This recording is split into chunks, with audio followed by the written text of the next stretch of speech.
You're listening to Mr. Suave at MrSuave.com.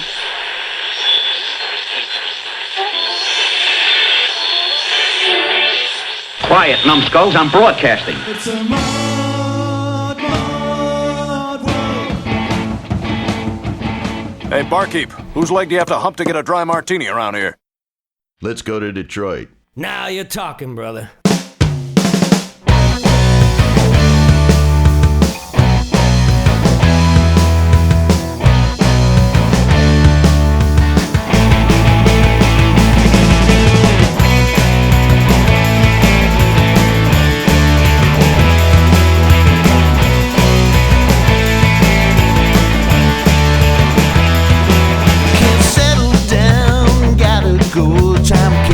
Up if you go too slow. Can't watch the clock on the wall. Gotta let it out or forget it all. Too much time spent on the past. Gotta live it up, live it fast. Don't tell me it's not true, baby. I got a tip for you. Fun, yeah. That's how we live it for fun, yeah. Just a little more.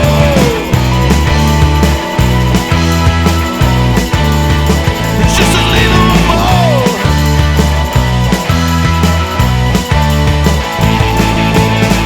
By the time you change your mind, a lot of things could have passed right by. Won't take you too long to see you play the game all wrong. Turn around, it'll be gone. There's nothing left to carry you on.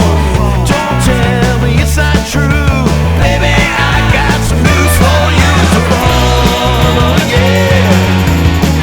That's how we're living for. So fun, yeah. You gotta give me just a little more.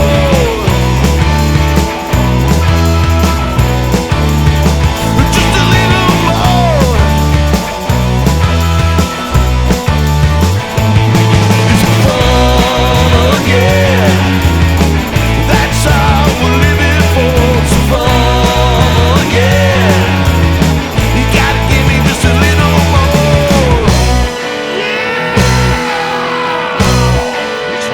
Just a little more.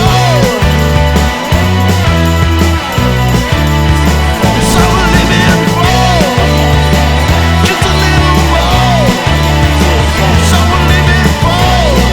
That's how we're living for. That's how we're living for. What a session. What a groovy session. I can't wait to hear the tape. Oh, you're out of sight, baby. You're out of sight. Did that really sound all right? Hang loose and listen. Hey, Mama. You seen him, you dug him. Now here he is with the beat that's sweet and the jive that's alive. Your very own muchacho, Johnny Bravo.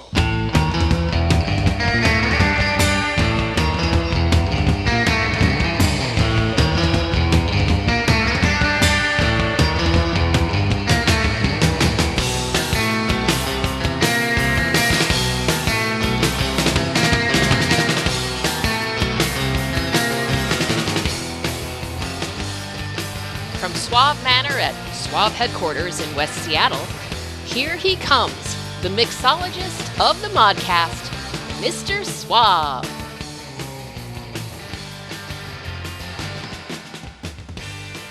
Hello, music lovers. Welcome to Mr. Suave's Mod World.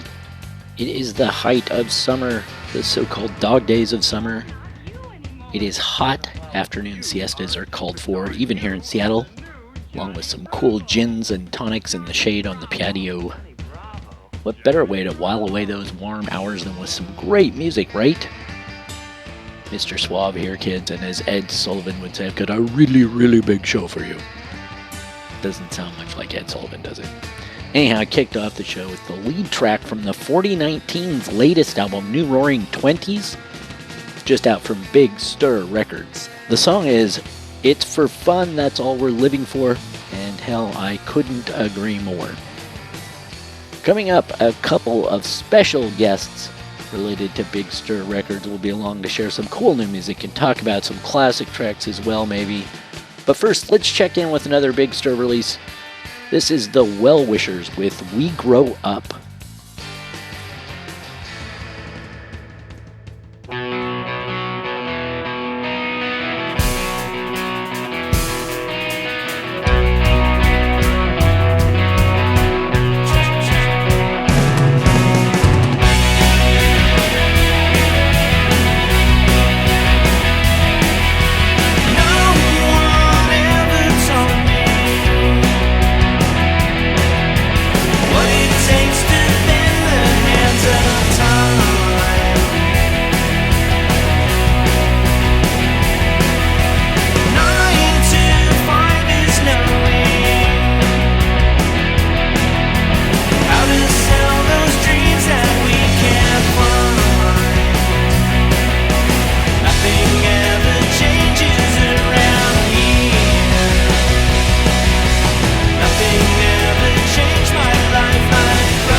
right, welcome Modcast listeners. This is number 489. If you can believe that, almost to 500. And it's a great show coming up because I've got two special guests. I've got Rex and Christina from Big Stir Records to talk all sorts of music stuff today. How are you guys doing? We're doing well. Yeah, thanks for having us. We're doing great. Thanks so much. It's awesome to be here. It is awesome to have you. I have been listening to your releases for a number of years now, and it's always fun stuff for me to uncover what you're uncovering, and I enjoy it so much. I like to share it with others, and I just wanted to talk to you a little bit about how you end up in a record label, because I don't know how that works very well. Well, we started out as a live scene. We were tired of getting sandwiched between the rap band and the metal band, and Right. dragging our friends out for the half-hour set for their $10, and they wouldn't come before because they didn't like the band before, and they wouldn't stay for the whole show because they didn't like the band after. So we decided we were going to book our own shows with similar artists. Yeah, this is LA, and I mean, like the live scene and booking is tough everywhere for for a million reasons. Pay to play, DJs, cover bands, stuff like that for original artists, and of a certain age. Not to give anything away, but yeah. So this was LA, and we were our band, the Armoires. We would occasionally cross pollinate with other bands that were compatible, and we got to say that stuff like International Pop Overthrow Festival was key to that. But we would just also every once in a while run into like coworkers like Jeff Page of Leslie Prayer and the Lazy Heroes, where we were just sort of like, we're doing this original stuff. It's tough to get booked. Someone should do something about that. There was a craving for a scene, like has the kind of rock scenes or music scenes that have cropped up historically. And everyone's sort of like, yeah, I wish I'd been a part of that thing that was going on in New York or in Manchester, or Athens, Georgia, Right. These sort of hotbeds where suddenly, everyone was like, well, the bands are here. How do we get an audience to them? And the answer to us was to put them all together. So that's how Big Stir Live was born. And after, what was it, a year or two before Steven said what he did? I guess it was, we started the shows at the very end of 2015. Okay, so it was 2 years later. At the very beginning of 2017. Right. We were about to, the shows have been running. We were about to go on tour in England with Plastic Soul and Rusty Hitman and a bunch of bands that we had met overseas. So we were already getting a little bit international here through the, the networking that occurred. So in LA, I can imagine the competition has to be insane. There's, I don't know, 40 million people in an 80 square mile area or something insane, right? Yeah. Oh, yeah. And lots of things to choose from to do. So you find bands that you like or have something in common with, and start putting them all together. You were saying people were looking for that scene. Was it pretty easy to start drawing a crowd because nobody had been doing that before? For power pop bands, really, anyhow? It was not easy in the beginning. It was the bands watching each other at first, right. Which was great. We enjoyed that. Absolutely. But we wanted There's some great ones out there. But we wanted people to come at the beginning and stay till the end, and they just weren't used to that. So we had a lot of, people that would message us or call and say, so what time is so-and-so's band on? And we were, but you like the band before, you like the band after. So why didn't you come earlier? Oh, I don't know about that. That kind of stuff. They weren't used to it. Yeah. Yeah, they weren't used to it. But it, I always said to Rex, if we build it, they will come, just like Field of Dreams. And they did. They started coming every month. And that was in the community started growing and growing and growing. And we just had to keep at it. And I mean, we also knew that, when we're talking about, it feels like we've been running this label for a really long time, but it's not even really 5 years. And even the shows only go back like 6 years. So we knew that when we got a really good booking, someone who'd been on the scene for a while, people were going to show up and arch their eyebrows about these new kids on the block a little bit. And go home with their favorite band. But they were, we knew that there would be some skepticism because we kind of sounded too good to be true. And oh yeah, you know what I mean? Like, I do. And so we knew that the old timers are like, yeah, we've heard this song and dance before. What's the catch? But we really meant it. we were idiotically starting to do something that we had no background in, just because we loved the music and we heard that there was this need for this scene. Yeah, to fill the void is. Yeah, exactly. Yeah. So we and knew also we wanted a tour stop for people from overseas or from other parts of the country that, if we had a monthly thing and they overseas were even. Yeah. That's what I said. Oh yes. Not only overseas and domestic, but also international. There is also a global component and a U.S. base. It's hard to bring bands into the United States from a lot of places. I know it can be expensive for them. Is that something that you try and help with in order to get acts over here? I mean, you haven't done that for a whole year, I would guess, but or more, but I think one of the things that we always look at for that is that if someone's making that trip, we want to provide some infrastructure for them. So get them more than one gig, for example, and as the community's grown and we have, a huge section of Big Stir that's, in Northern California and increasingly in the Midwest. We right now are working with Dolph Chaney in Chicago, who's getting ready to do a tour. And, we're kind of trying to remember how this works because it has been a year and more. But when people start saying, well, I'll be cruising through this city, we'll be like, who's good there? We'll put them in touch with people. But also, we also try to offer them a place to stay. And gear. My house. Gear and all of that stuff is hard. And just getting permission to play in the U.S. sometimes can be hard, and getting visas and those kind of things can be tricky. That's a super challenge, and that's there's only so much we can do with the bureaucracy. Right. But if we're providing, and support musicians too. I mean, we've been de facto members of bands from the UK, and vice versa, and vice versa. Yeah, that must be fun. Yeah. Oh yeah. When we toured, there were how many of us? 7 in the UK. There were 7 of us. There was Plastic Soul, which was Steven, just one guy in that case, one member from the band. From the Armoires, it was Rex and myself. And then from Huxley, Rittman, and the Rusty Hitmen, they were 4. So between the three factions, we had 3 full bands. 3 full 4-piece bands, yeah. And then we did 14 dates in the UK based on knowing people. Totally just like, okay, so next stop, Oxford. We know people in Oxford. So, the 4th band would be Charms Against the Evil Eye. Next stop, Canterbury. We know Spy Genius, and so they would backline and play on the bill. So there were always 4 bands on the bill, and it was a big stir in all these different cities. And we try to do the inverse here. We were precluded from making any money because of the visa.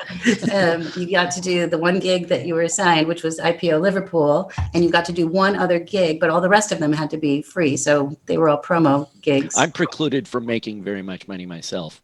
Just in general.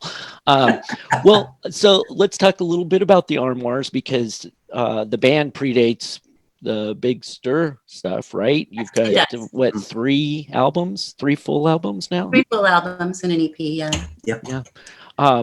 And I enjoyed the I just can't see the attraction, October Surprise, which was aptly named when then you revealed the surprise was all of these releases you did under another name.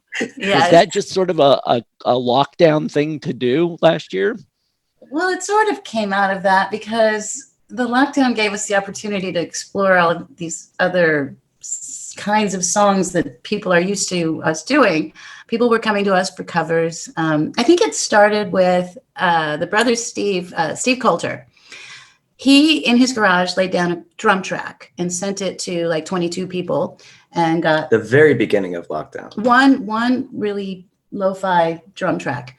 And we were all supposed to write a song around that drum track. And it was going on a digital compilation called Quarantine Sessions. And it was a fundraiser for Sweet Relief Musicians Fund. And so we did, I think it's one of the secret tracks. It is now one of those secret bonus tracks, yeah.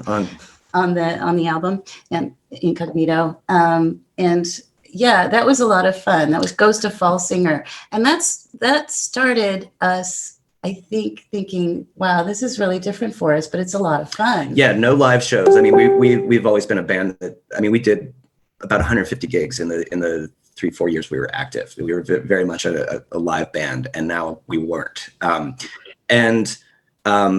You know, as far as the label is concerned, we were balancing the label between live shows at that time, and when the pandemic hit, obviously that went away, and we said, hey, you know what's gonna like get us through this is really doubling down on making this label into the thing that's as big as everyone already thinks it is. So we were like, it's going to distract us, it's going to keep us incredibly busy, but we're gonna do this. And I think after that little initial inspiration from doing the quarantine sessions, we also were like, yeah, but we need to stay sane artistically too, you know. So we started experimenting. But people came to us with covers to do too. Yeah, we had commissions of sort. Yeah. So we had to do the end of Gib for Curry Cuts. Curry Cuts and 2020. Oh, that was so much fun. Oh my gosh, we learned so much about harmonies, just analyzing them, picking them apart, and trying to lay them down. And engineering. I mean, like the drums didn't get shipped off to a gig every couple of weeks, so the drum kit just sat there, and we got some good mics and learned how to do this thing. Yeah, and that's a great compilation too. That's on Future Man Records. The 2020 tribute. The 2020 tribute. Yeah, that's a fantastic album.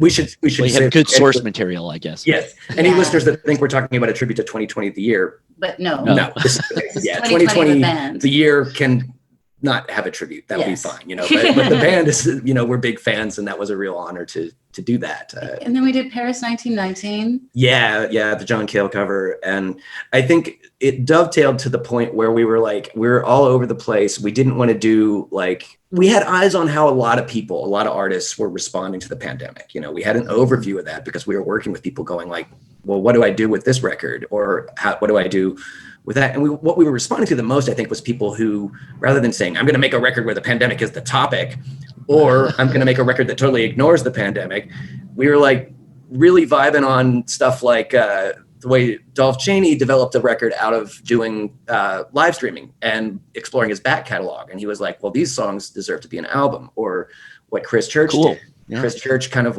usually works with a lot of other people, but he said, you know what I'm both feeling and what makes sense is for me to do this one all on my own. And he made the Game Dirt record. And we were like, the weird stuff is what's working, you know? Yeah, it seemed to be. It seemed like, you know, people that rather than responding directly, just kind of reached out to the force and let it guide their process. Right. And we were like, so what kind of weird thing? These songs are pretty strange. And Christina just started grabbing things out of our back catalog, our unused songs. And she would be like, can we do that one? I'm like, well, that never made any sense. And she was kind of like, yeah, but who cares right now? So we started working just to work while we were really, really intensely doubling down on the label, developing the label. Yeah. And all those singles you released under different names. Because we could. Yeah. And that was the fun part, was sort of here's a chance. We're going to start in October, so it's Halloween, and we're going to end on April Fool's Day. And in between, we run a label that puts out singles from new bands. So we're going to put out a single every month. One of these bands is not like the other, you know. So out of the 4 singles that came out from week to week every month, one of them was a mysterious new band that just happened to have, you know, male, female lead singers and viola. And the first time the Armoires got see if anyone figures it out, you know. The first time the Armoires got played on Rodney Bingenheimer's show, the Little Stevens Underground Garage, was one of the fake bands. Fake bands, yeah. Oh, really? That's great. That's a lot of fun. I think that was 2020, and That Air to Scream and Paris 1919, both, yeah.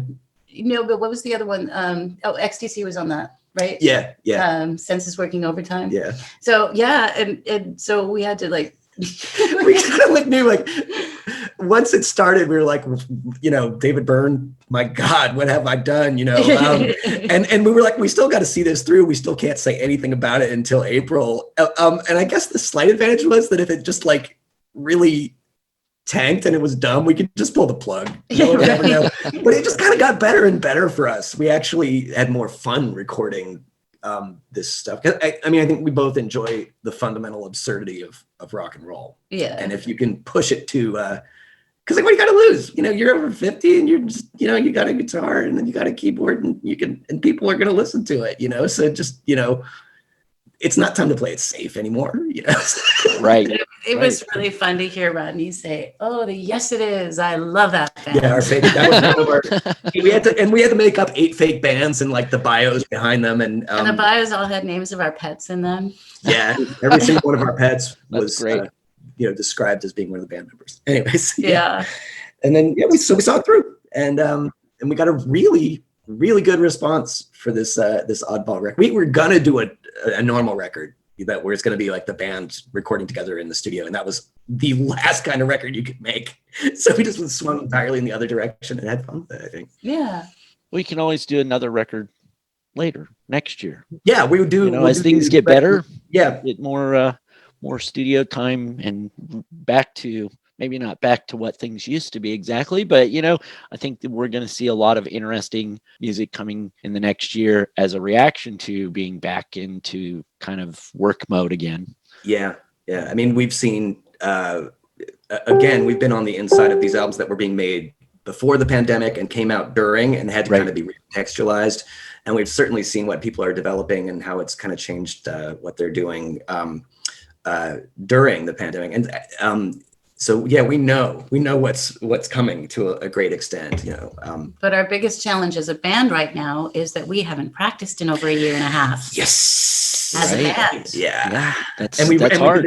We did this record that paid no heed to what you would play live. What you would play live, which is very unusual for us. Like, you know, like I said, we played a lot. So when we would take time to record stuff, that we always had, arrangement ideas that fit what we were going to be able to do on stage. Right. And before the pandemic hit, our plan was to, as a band, go into a studio as a band, record as a band, and put out an album that sounds like we were playing live. Yeah.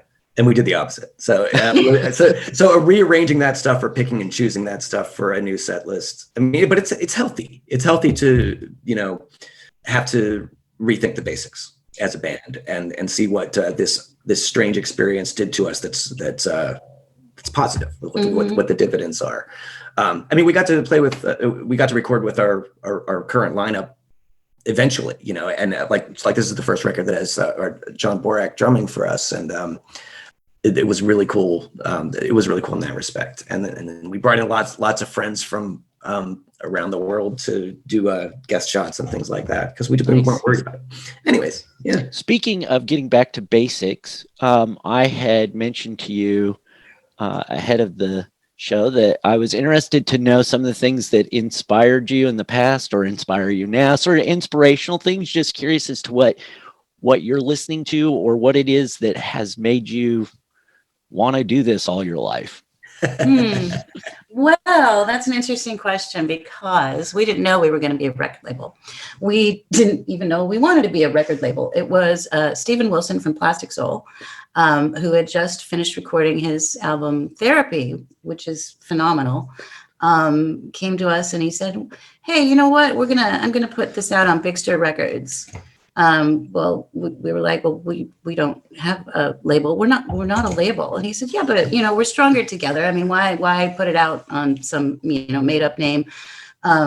Big Stir is already a thing, so let's just make it Big Stir Records." And you know, so Rex was going to put 001 as the first catalog number. BSR 001. BSR 001. And Stephen said, no. It's got to have an extra zero. You're going to have way more than 100 releases. 999. Or 99 releases, right?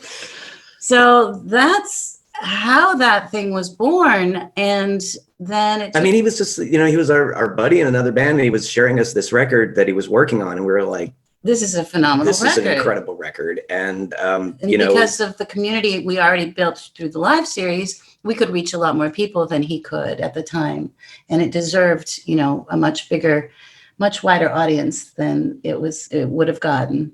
Hearing that record in development, and then somebody being like, "Oh goodness, we're going to be the custodians, the caretakers of getting this out of the world," Yeah, and then so it was the magazine that came later, right? It was Patrick DiPuccio from the Condors, who was co-founder of Flipside magazine. Flipside fanzine, yeah. Flipside fanzine. So he says, well, I think Big Stir should have a magazine.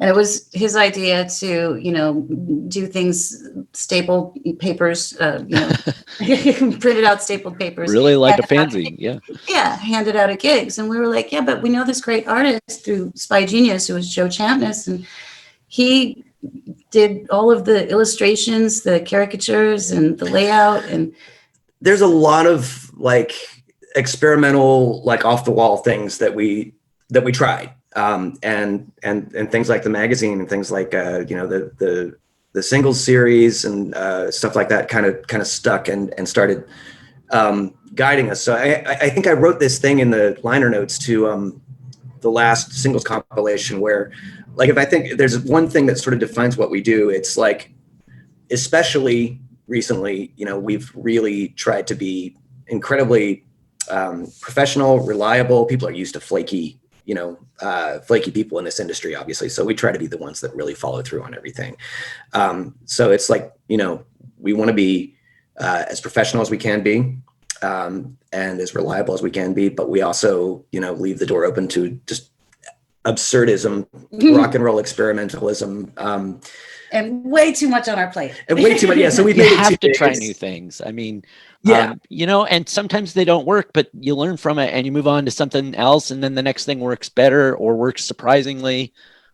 Trying stuff is a good thing. I'm always in favor of trying things. For sure. And then you look back and you're like, oh, hey, remember that thing we were going to do and that didn't happen. But it doesn't really matter because there were 5 other things that we did do. Right. And those ultimately shape the identity of the label. I mean, I think the label has an identity and a vibe.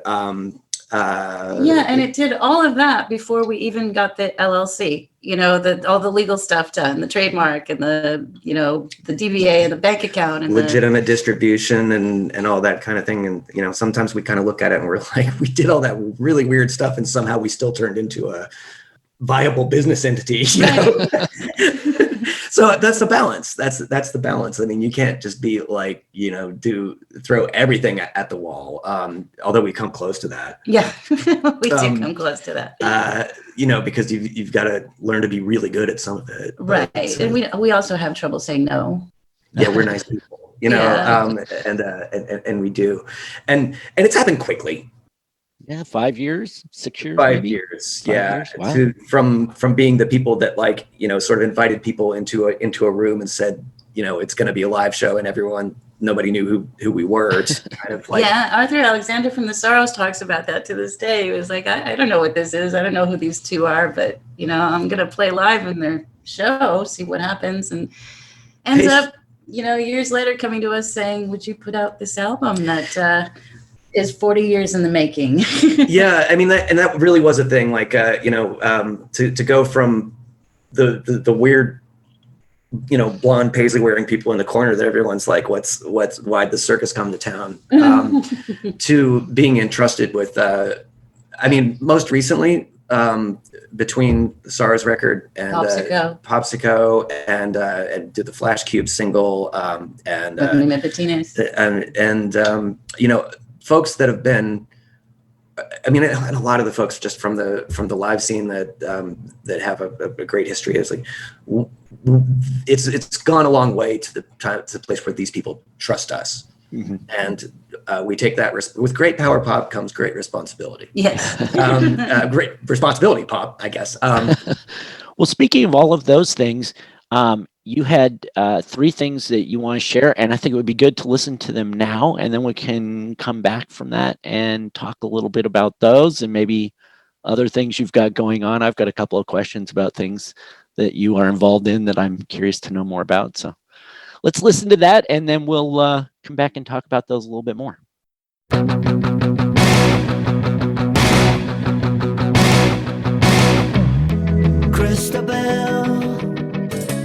Christabel, don't ask me if I'll ever see you again. It's up to you to make me happy or make me blue.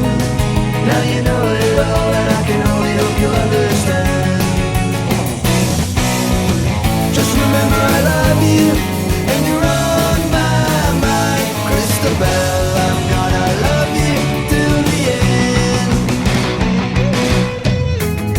Christabel, Christabel, don't ask me if I'll ever see you again.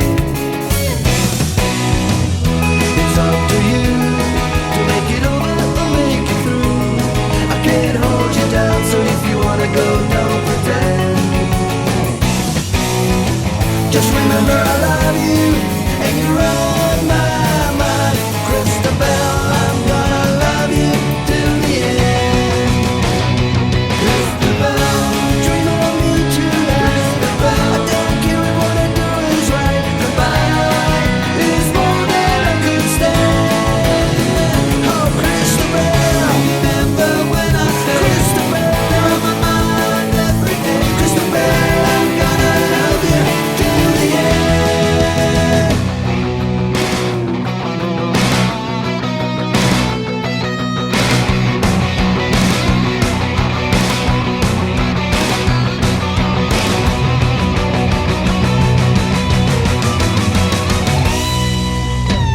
Oh, Christabel, Christabel, don't ask me if I'll ever see you again. It's up to you to make me happy or make me blue. We don't have much time, and when you tell me it's all been spent.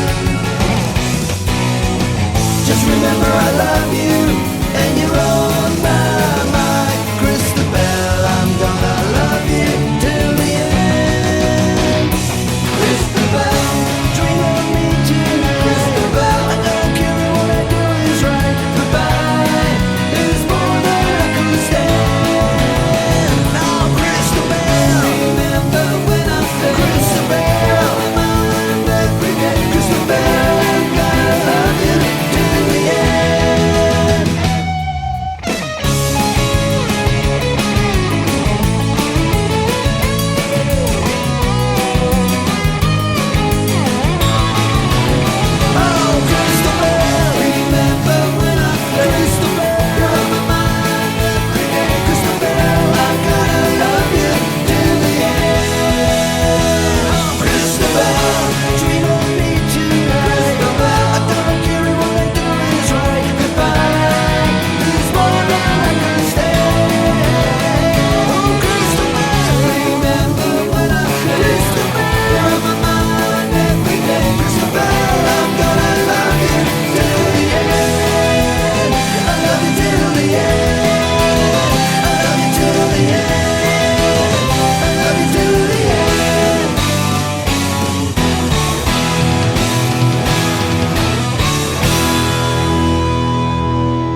right, so I am here with Rex and Christina from Big Stir Records, and we are zooming about all things Big Stir and the Armoires, and we just listened to 3 songs that they are going to tell us a little bit more about. The last thing that we heard actually was Danny Wilkerson's "You Still Owe Me a Kiss," and that tell me a little bit about Danny Wilkerson, because I just listened to this new album. It's fantastic. Danny, this is a record that we're relaunching. It's a pretty amazing album, and it's part of our new partnership with Spider Pop Records out of Texas. And we've been great admirers of theirs, and I guess they admired us enough to look at it as a natural collaboration.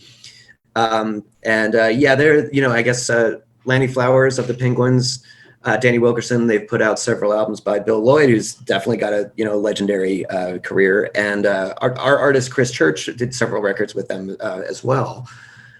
And we started talking about sharing some promotional bandwidth and things like that, because they just have amazing music, and not just amazing music, but if you see the packaging, the graphic design, so good. Yeah.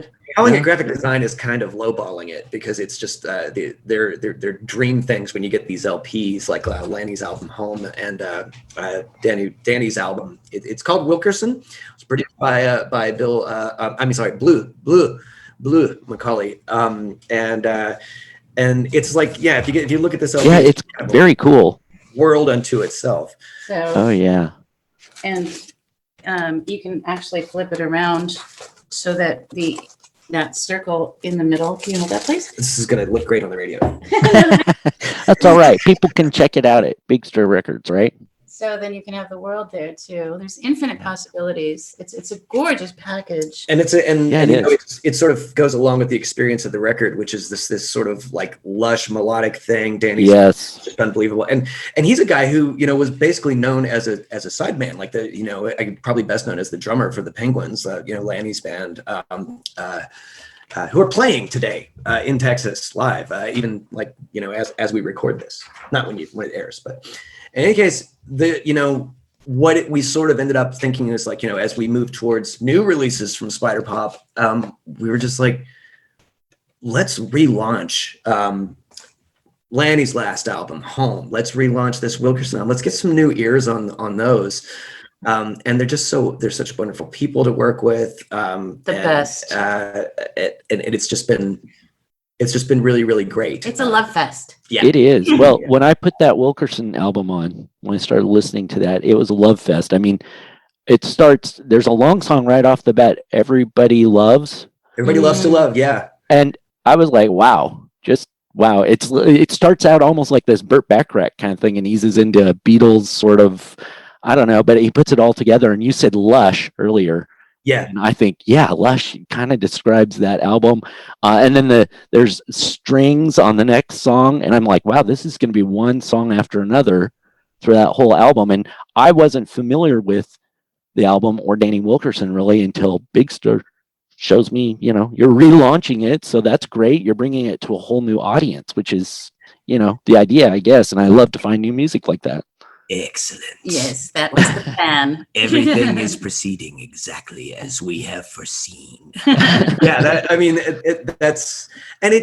It just gels with what we do so well. I mean, this is the Spider Pop partnership is part of, our big focus on community, and our idea is that it's not really competition. Yeah. Well, that's how the Future Man sort of partnership was born. We share each other's releases and rising tide floats all boats, right? Absolutely. That's been said by folks in our orbit as well. Yeah, we're stronger together. I mean, like the Future Man compilations, the 2020 tribute, and by the time you get the final list together, and there's more of these compilations coming, you're sort of like, there's so much cross pollination. John Borak, our drummer, ends up playing. I think he played on almost half the tracks on the 2020 compilation. He did, and that was Big Stir artists, that was Future Man artists, that was independent artists. He plays with Vic Irwin's band, The Use of Electrics, on the Spider Pop roster. And there's, we just enjoy each other's stuff, and no single label can put it all out. Right. Too much, yeah. And it lands together on wonderful shows like yours, and we can't say enough about how much the DJs, the writers, the bloggers, our life's blood. It takes a village, a global village. God, we are terrible with the cliches today, right? That's okay. Global village is fine for power pop music, right? Yeah, but it's a network. It's we talk about the Venn diagram sometimes. Oh, the Venn diagram, yeah. Some people know each other, but they haven't, been heard by this DJ. And so you're hearing Danny Wilkerson for the first time. Right. So we're expanding the Venn diagram. We're trying to make into a circle. Yeah, to make the Venn diagram into one big blob where, not everything's going to be for everyone, but everyone's got a chance to hear it all. And the radio. We spend a lot of time. I mean, and it's so important because there's you and everyone in the community, the DJs, the bloggers, the press people, the reviewers, are so important to what we do that we spend a lot of time just scouring social media to see if somebody wrote about something or if somebody played something, and make sure we thank them and make sure we share it, because that's how we can be one in this community, is lift each other up all along the way. Yeah.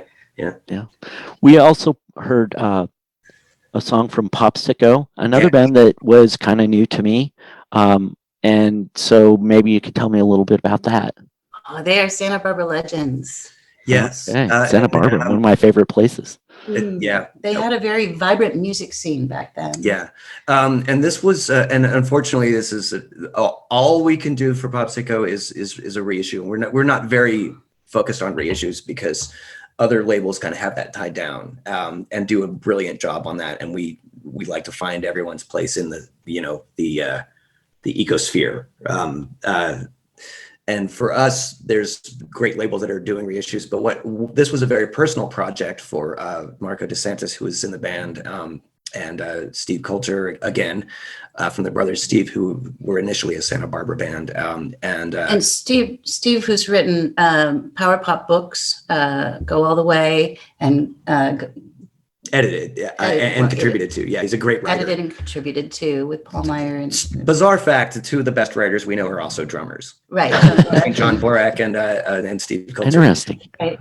But he's written an oral history about Popsico because one of the members, unfortunately, tragically, was killed in a car accident on 2 weeks after recording the album, and on his way to talk to a label head or an executive. This is Keith Brown, the lead singer and chief songwriter for Popsico. And this is something that has remained really important to the folks that remember them. And this album.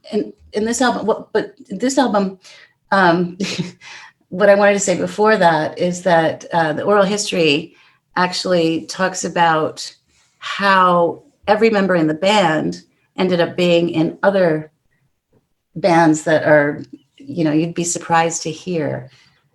And so they brought this to us and said, this has never been properly reissued. It felt right to us as we're moving into sort of a period where we're working on doing new music with legacy artists like Soros, and it was a kind of a reissue, but it was an introduction, as it is again, to folks like you who, it's maybe the first time you're hearing this or something, a name that you've heard mentioned, and it's great. It really stands up. So it's a real honor to be working on that. And there's a lot more to come in this relaunch project for Popsico too. Yeah. But read the oral history. I think it's on Steve Coulter's page or S.W. Lawden's page. I think there's a version of it on Medium. There's a couple, actually 2 different pieces he's done, but. Well, I'll put links to that up at mrsuave.com for this show, and I'll include whatever links that you think are appropriate for the oral history, for other albums, anything like that. I like to share those Keep kinds stuck. of things. You mentioned the Sorrows, and it's always hard for me because I read it's not the Sorrows. That's correct. Correct. They're in It's Italian. Sorrows. There was a 60s band, The Sorrows. Right. There was. And there's an actual box set coming out from them. Yeah, this is kind of That's funny. going to be confusing. But No, fun. it's worse than you know, because Oh, no. there's kind of the first time for These Sorrows that they've done like a full anthology, and it was just now released. And the wording of it, of the title of it, could have been These Sorrows, the complete recordings, but no, they chose to call it, it has an overall title, and then it's The Complete Sorrows. So the definite article is separated from the band. So now it's a little bit more confusing. And I got to say, I'm a fan of both bands, and I've been like aware of both bands for a long time. And Arthur Alexander and the guys in the band, when they were in their heyday in the late 70s in New York, they were aware of the band too. I mean, these are music bands, right? Yeah. So dropping it and being just Sorrows was a choice at the time, and it haunts us to this day, I guess. It's an interesting story. I noticed that you just have a documentary. That is come out, which I haven't. I watched like 30 seconds of it, maybe, or saw the trailer. I think. Yeah, there was a trailer. Yeah, but that first Sorrows album in like 1980 or something. That's exactly. I didn't get it at that point, but somewhere in the mid 80s at Rhino Records, I found it in one of those like 3 for $1 bins. Oh wow! And unknown what it was, I just thought the cover was really cool. I took it home. And so I had known that album for a long time, but I didn't really know the story. And it sounds like there's quite a story behind trying to get other albums out not so well. Yeah. So the documentary will be really interesting, I think. It is. What the album is, it's called Love Too Late, the real album. You're talking about the first album, Teenage Heartbreak. Right. And that one sort of stands as a real classic. There was no reason why their second album, given that time period, wouldn't have been like, the biggest thing. Yeah, you had like been huge. The Knack and the Cars and that kind of music was back, really. And they had the songs. I mean, you kind of have to listen to what happened, but what you would say is label interference, to put it mildly. Arthur told us, because this is it's a re-recording. In a sense, it's got elements of the original master Very tapes, little. but very, very little. And it sounds like the kind of record that would have come out then at the top, the topmost of that, like, on that sort of, Plimsoll's level of they nailed it. But that's not what came out. What came out was Until now. Yeah. Right. And we're fortunate enough to get to put it out there. Yeah, and Arthur told us, as we were walking into this project, he's like, "I'm not gonna hold back. I'm gonna tell the real story. The shovel of a sort that we can't really say the first part of it. Yeah, you can. The blank shovel. Yeah, you can. No, Arthur said poop shovel Arthur is said coming out, and we were like, "Let's do it. It's a great story. Stories are great." He said the shit shovel was coming out. And yeah. Are you ready? It sounds like he's quite a character. He is. And I think one of us said, well, let's start digging. Yeah. Because I mean, I think for all of the fact that, the industry has turned away from our type of music, and it's only us small folks keeping up the good fight.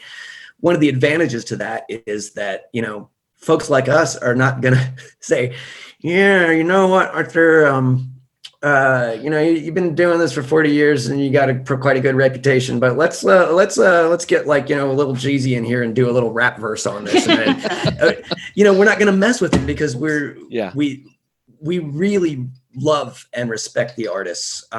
That's why we're here. We're lifelong listeners. And readers and students of the lore and fans huge fans of everyone that we put out. So why would we get start listening to the new takes that the brothers Steve are working on and be like, yeah, you guys we're going to go back in and retract this one. I don't know if the kids are going to be into it. It's like, no, we want to put out the record that the artists want. So that was kind of a point, like maybe the decline of the industry on the big money side, as far as rock and roll is concerned, has some benefits. Sure. Because now there's no reason to start a label because you're not going to make giant money on rock and roll now. Yeah, right. It just doesn't exist. It doesn't but exist. you can serve that sort of niche market that is desperate for things and do it like right. that. And, and appreciate it. Yeah, and then the last thing you want to do is have these artists compromise. They deserve the respect for that. People, and we're very interested too, I think, in we have genre associations and things like that, but we're very focused on the overall picture of the artists. One of your core values is not label interference. Yes, correct. Yeah, label non-interference, and if it's developing into something a little bit different from what's expected from that artist, there's great. Exactly. Did we really enjoy in our as fans bands that just made the same record over and over again?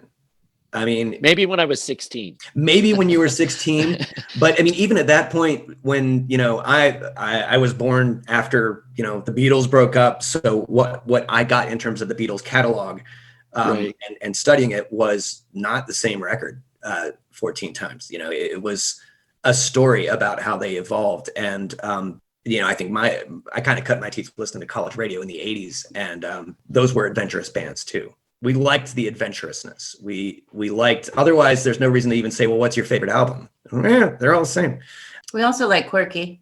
Yeah. Quirky's good. Personality's nice. Lyrics are good too. So yeah, I mean, I think that's definitely more than a genre sound. It's just sort of like what we respond to personally, and where the artists want to go next. And we're happy to be surprised by that. And then, we step back and we're like, well, how do we frame this? What's the story on this? And that's enjoyable, Truly. And I've said this many times before, and I always credit Robbie Rist. Robbie Rist, who is, he's got a show called The Spoon. And it's an interview show where they talk about music and interview musicians. And I was on the show, and he tried to explain what it was about the music that we put out, because he couldn't put a genre on it. He couldn't put a label on it, but he said it completely scratches the itch is what it is. And I've thought about that forever while we're doing this, and everything we put out fits that category, that fits that phrase for us. It scratches the itch. And if you could quantify it, and make a diagram of what you need to do to make a record that we're going to respond to, then there would be no reason to do it. Correct. It's an instinct. It's a visceral reaction. Yeah. It's art, not science. Correct. Yeah. Right. And there's some science. There is some. I mean, I'm partial to jangly guitars and harmonies, and I like the punk side. I like the garage side. I'm from Detroit. So it's in your blood then. It's in my blood. And yeah. I mean, hanging out with the artists, I mean, we sort of realized that they don't think in, or at least the ones that we really respect and feel a kinship with, whatever clicks in their minds about what they want to follow next. It's the muse, it's the spook, I call it sometimes. Yeah. You can't boss that around. You respond to that, and the mystery of it is part of what keeps me coming back to it. I mean, like, there's only so many notes, there's only so many words, there's only so many chords. There's only so many chords. You would think that when you're saying it's essentially 3.5 minutes with a pretty standard structure, that we would have exhausted the possibilities on that stuff long ago. It's amazing, isn't it, that we haven't? We haven't, and when people look at it like we have and just do something boilerplate, that doesn't,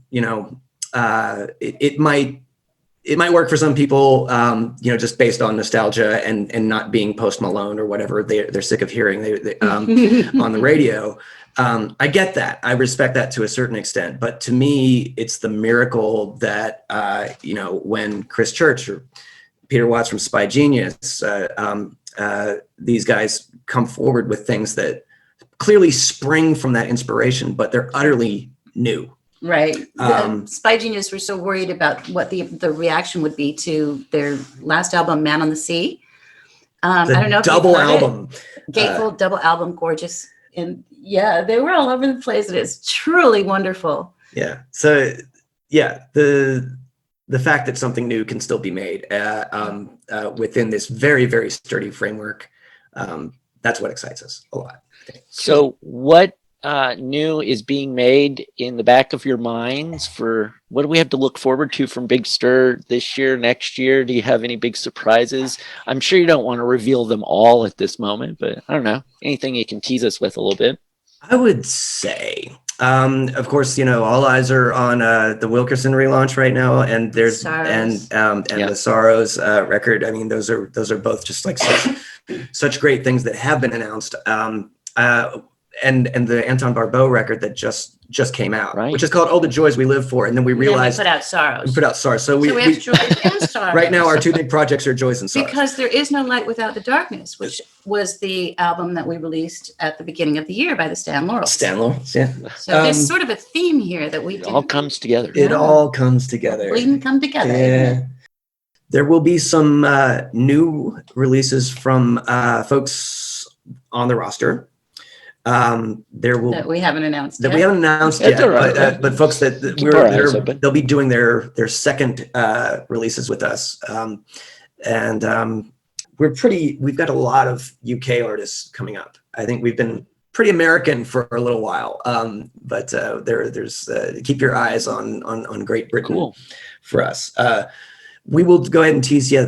There's another long-running band from the Manchester area, The Speed of Sound, with whom we've done a number of singles, and they have a record coming out. It's called Museum of Tomorrow, and you're seeing John Armstrong of the band, who's also a great DJ of his own. Mad Wasp Radio. Show called Tuning Up. See, there's a lot of crossover.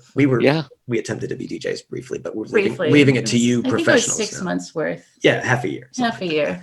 But we did do a 5-part Halloween series, and it's on Mixcloud. Yeah, so nice. That tells you love Halloween shows. It turned into an audio adventure, and then we're sort of like, okay, it was called Big Stir Radar. Gotta Hour. try things. Yes. Yeah. Big Stir Radar Hour is what it was called, and it was silly. But yeah, the Speed of Sound. There's the record's called the Museum of Tomorrow, and there's things about its presentation that. I really don't want to spoil this, but you don't have to. It's cool. We'll just keep our eyes open for something from the Speed of Sound. Yes, right? It's more than it's an experience. A collection of songs. It's a multimedia experience from the Speed of Sound. And I hope John will appreciate that as a tease. You can keep an eye on some of the teases that he's doing right now. Yes, we're very excited about this one too. The Spider Pop connection will not just be relaunches. There will be a very cool album coming from their flagship artist, shall we say.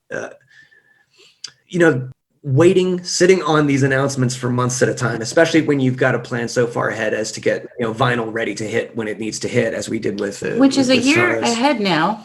By the way, it's awful. Yeah, it's a real challenge at this point. We're always 6 months to a year ahead, and sometimes we're sitting on things that change. Some fundamental aspects of what we do, I think, in some ways. Like we are sitting there saying, well, we know we're going to have this new level of distribution. We know we're going to have this partnership with another label. We know we've got this incredible, legacy but fresh release with this legendary band in Sorrows. So we're sitting there going, Big Stir's not going to be recognizable. The core values are always going to be the same, but the specifics and the actual, shape, form, focus is going to change. And we know that's coming. We know that these big changes are going to. We know what it's going to be, but we can't say anything about it yet. That's okay. We'll look forward to it. It's indie though. It is, but it's. We look forward to seeing what you guys have coming later this year and next year and beyond. I really appreciate your taking the time. Thank you. I appreciate all the things that you've been releasing, all the things that you probably will be releasing. It's always fun for me to see what you've got and find new things or find old things that I'm reminded of again, like Sorrows, and say, oh yeah, remember that. That's great. That's a sweet spot. That's what we really want to hear. I mean, in addition to bringing the people that are doing this stuff all together, it's framing this whole thing as a continuum that's still vibrant and still has roots worth exploring. Yeah, and we can't hide our excitement. It's true. All right. Well, thank you very much to Rex and Christina from Big Stir Records. As always, I will have the links to their stuff and some videos and things up on MrSuave.com. People can check that out there at the Modcast homepage. And once again, thank you. Really appreciate it. Thank you. Thank you so much. We're always honored to talk. Well, it's my pleasure. So thank you for being here. He was always the life of the party. He may yet be the death of us all. She was driving him home every night and then hitting the wall. She was maybe a bit too demanding. She was surely too much in demand. She was justified in feeling tired of holding his hand. It's a recipe for disaster, but that recipe tasted too sweet. We were all so damn scared for that party. We were all scared as hell you would meet. Well, we love both of you, but we can't see you two as a couple. No, you couldn't be better as two human beings or friends. Yes, we love both of you, but we just can't see the attraction. And we can't think of any good way this is all going to end. He would dine on luxurious sushi and on cold Campbell soup late at night. Pulled his finances out of the red and up into white. He was sure that they'd get back together, even thought that he probably knew when he got himself up on the wagon and made his amends. It's a recipe for disaster, but that recipe tasted too sweet. We were all so damn scared for that party. We were terrified you two would meet. Well, we love both of you, but we can't stand you two as a couple. No, you couldn't be better as pure human beings or friends. Yes, we love both of you, but we don't want to see you turn bitter. And we can't think of any way else this is all going to end. And we just can't see the attraction. No, we just can't see the attraction. No, we just can't see the attraction. Just can't see the attraction. She was the devil and she was your mistress. She's an angel now that you're apart. And she's grown so refined in her lifestyle you might call it art. She's got a fresh bar of soap in her pocket and a 7-inch blade in her shoe. And she hasn't decided which one she'll be using on you. And we just can't see the attraction. Just can't see the attraction. Just can't see the attraction. Just can't see the attraction. No, we just can't see. Just can't see. Just can't see the attraction. Just can't see. Just can't see. Just can't see the attraction. I have just about had enough of you. Well, you wouldn't say that if I came with fries and a medium drink.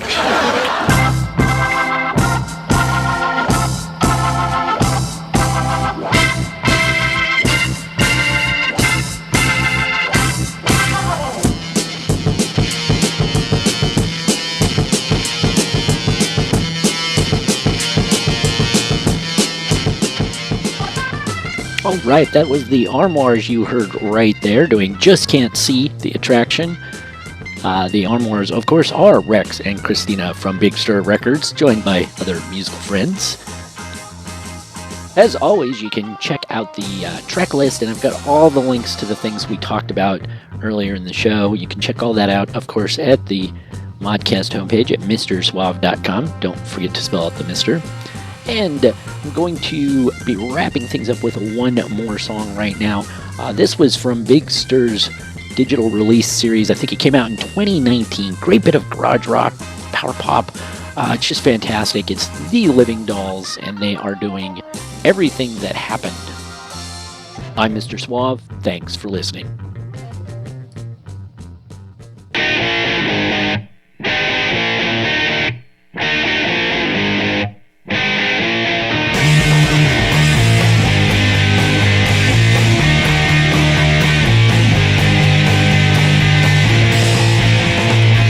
Sunshine in the night and like peaches in the rain. I thought you were okay, if a little bit insane. We didn't talk enough, but we always talked too much. We always used to fuck, but we never really touched.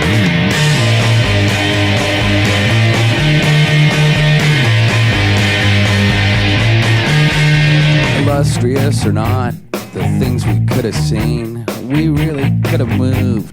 Capital of Spain. You never understood that the things I say I mean. Watching you's like watching TV, showing me things I'll never be. I thought that we were better than everything that happened. Did you get my letter about everything that happened? I thought that we could rise above everything that happened. I really thought that you were. Are you now the father to him?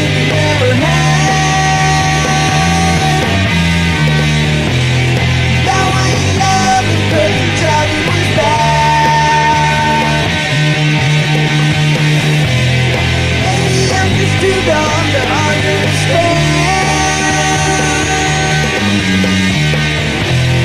All I really wanted was to be your man.